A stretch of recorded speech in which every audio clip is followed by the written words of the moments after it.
और अब दिल्ली से बड़ी खबर आ रही है, वो आपको बताते हैं। दिल्ली में प्रदूषण पर सुप्रीम कोर्ट सख्त। बड़ी और अहम खबर, दिल्ली में प्रदूषण पर सख्त सुप्रीम कोर्ट। सीएक्यूएम राज्यों से सवाल, कहां है कार्य योजना, हम चुप नहीं बैठ सकते। सीजेआई ने कहा केवल पराली को लेकर दोष देने से काम नहीं चलेगा, ये एक राजनीतिक अहम की लड़ाई न बने। आशीष भार्गव हमारे सहयोगी ज्यादा जानकारी के लिए जुड़ गए हैं। आशीष बताइए क्या जानकारी। जी देखिए, सुप्रीम कोर्ट ने सख्ती दिखाई है। सीजेआई सूर्यकांत की इस बेंच ने साफ कहा है कि वो किसी भी तरीके से इस मामले में ढील नहीं बरतने वाले हैं और लॉन्ग टर्म एक्शन प्लान की बात बाद में करेंगे।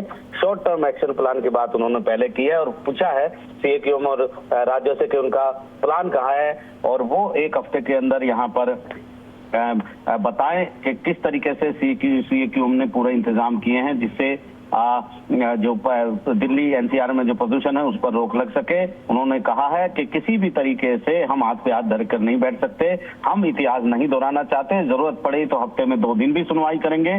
सब कोर्ट जो है स्टेक होल्डर्स को बैठकर सोचने समझने विचार करने का एक प्लेटफॉर्म जरूर देगा और असरदार उपाय सुप्रीम कोर्ट ने यहाँ पर मांगे हैं। सुप्रीम कोर्ट ने कहा है कि पहले की हालात नहीं चलेंगे कि अक्टूबर में मामले को पहले सुना जाए और फिर इसको 2-3 महीने के बाद इस पर सुनवाई बंद हो जाए।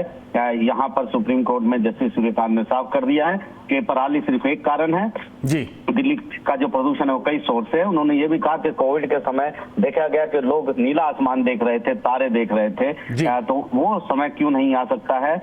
एक्शन योजना मांगी है, कहा है कि अहंकार और ईगो की लड़ाई राजनीति से ना बनाया जाए, किसानों को सहयोग किया जाए और जो अभी लायबिलिटी लग रही है वो एसेट बन सकते हैं अगर सही तरीके से पराली का इस्तेमाल किया जाए। तो 10 दिसंबर को एक अहम सुनवाई होगी जिसमें पूरा एक्शन प्लान, असरदार उपाय यहाँ पर हलफनामे के जरिए सीएक्यूएम देगा। जी चलिए आशीष, आप नजर बना के रखिएगा, आगे आपसे अपडेट लेते रहेंगे। और आइए खबरों में आगे बढ़ते हैं। दिल्ली पुलिस की स्पेशल सेल ने एक इंटरनेशनल और अंतर्राज्यीय पाकिस्तान समर्थित गैंगस्टर से टेरर मॉड्यूल का पर्दाफाश किया है और उससे जुड़ी बड़ी और अहम खबर आपको बताते हैं। इंटरनेशनल टेरर मॉड्यूल का पर्दाफाश हुआ। आईएसआई से जुड़े 3 आतंकी गिरफ्तार हुए। हरगुनप्रीत, विकास, आसिफ अरेस्ट हुए। यूपी, पंजाब और मध्य प्रदेश से ये गिरफ्तारियां हुई हैं। पंजाब में हैंड ग्रेनेड फेंकने में शामिल थे। विकास के पास से 10 कारतूस भी जब्त किया गया है। वीडियो, वॉइस नोट्स और चैट्स भी मिले हैं। लाल किला ब्लास्ट से किसी का कोई संबंध नहीं है, फिलहाल ये जानकारी आ रही है। सर, जो आतंकियों की गिरफ्तारी हुई है, ये पूरा ऑपरेशन कैसे अंजाम दिया गया और कैसे जो दिल्ली पुलिस की स्पेशल सेल की टीम है वो कैसे इन तक पहुंची? ये आपने अगर हाल फिलहाल में सुना हो तो कुछ दिनों पहले 25 नवंबर को गुरदासपुर सिटी पुलिस स्टेशन के सामने एक ग्रेनेड फेंकने की वारदात के विषय में एक सोशल मीडिया एप्लीकेशन पे क्लेम किया गया था शहजाद भट्टी ने। तो दिल्ली पुलिस ऑलरेडी एक आर्म्स के ट्रेल पे काम कर रही थी और उसी ट्रेल में काम करते करते ये डिटेल सामने आए कि एक ग्रुप ऐसा है जो कि शहजाद भट्टी से एसोसिएटेड है और इस वारदात में शामिल था। तो उस ग्रुप को पकड़ा गया। उस ग्रुप में ये 3 कैलाश, ये प्रजापति, जिसको विकास प्रजापति को पकड़ा गया है मध्य प्रदेश दतिया से, आरिफ जिसको पकड़ा गया बिजनौर से, और हरगुनप्रीत सिंह फिजोल जो कि फिरोजपुर का रहने वाला है, जो इस घटना ग्रेनेड फेंकने में शामिल था, उसको पकड़ा गया है।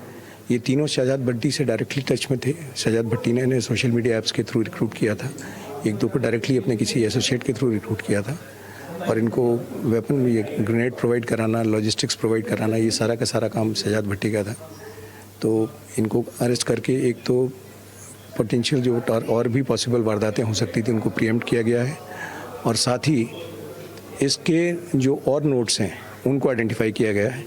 इनके टारगेट पर सर सिर्फ पंजाब ही था या फिर दिल्ली भी था या फिर और भी देश के अलग अलग जो हिस्से हैं वो हैं? अभी तक जो सामने आया है, जैसे मैंने कहा कि इनकी कुछ वारदातें पंजाब की आपने सुनी है, जो पंजाब में हुई है।